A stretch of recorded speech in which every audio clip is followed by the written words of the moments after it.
In this video, we will explore the concept of C++ function overloading.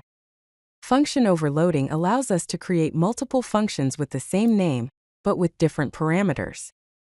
Let's dive in and see how it works. Here's an example. We have a function named print that can take an integer, a double, or a string. C++ is smart enough to pick the right print function based on what you pass to it. So if you call print with the number 42, it knows to use the integer version. If you call print with 3.14159, it uses the double version. And if you call print with the text hello, it will use the string version. This is all function overloading in action. So what exactly is function overloading?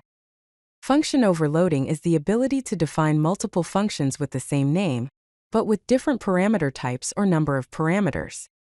It is important to note that the return type alone is not enough to overload a function. The compiler selects the most appropriate function based on the arguments passed during the function call. This feature enables more intuitive and flexible code design. On the right side, we have an example of function overloading where we have an add function that is defined for integer and double data types.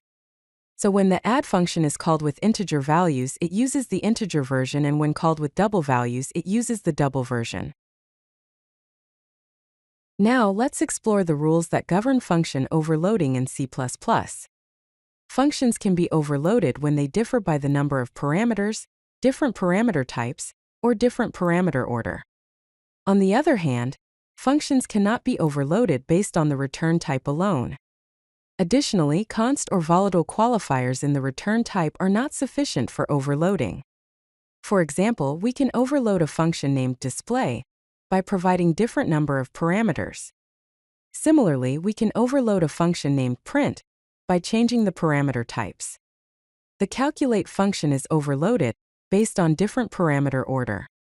However, the getValue function cannot be overloaded based on the return type. Similarly, the getName function cannot be overloaded if it only differs in the return type. Let's take a look at a simple example of function overloading in action.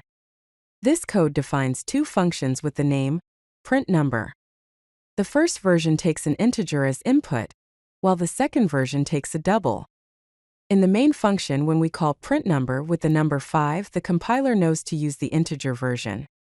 And when we call print number with the number 5.5, it uses the double version.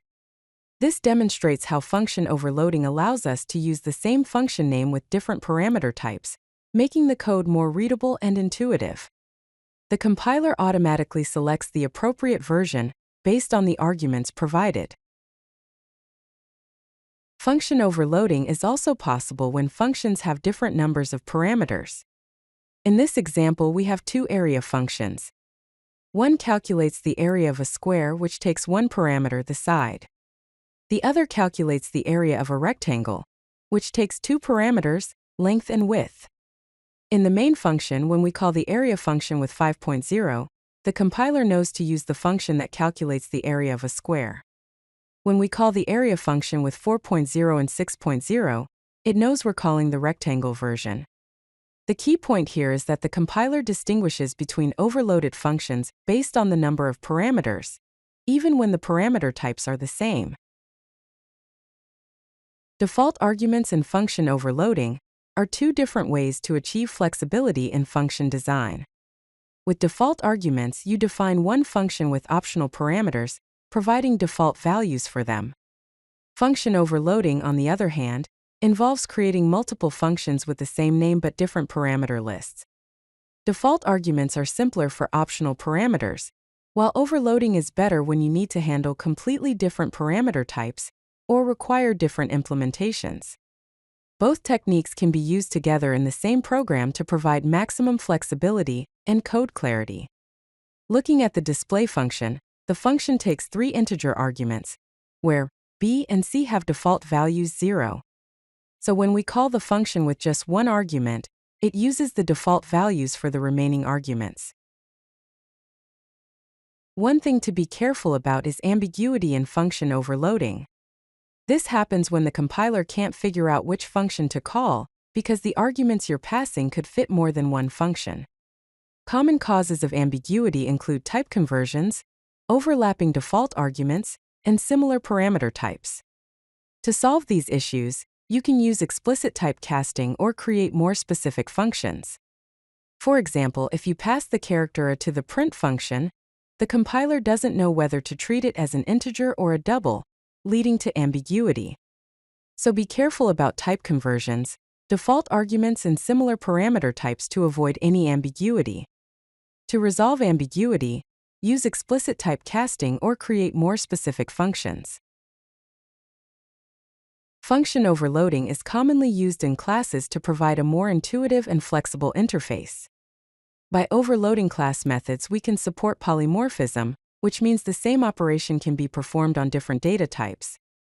This simplifies code by using consistent naming and makes classes more flexible and extensible.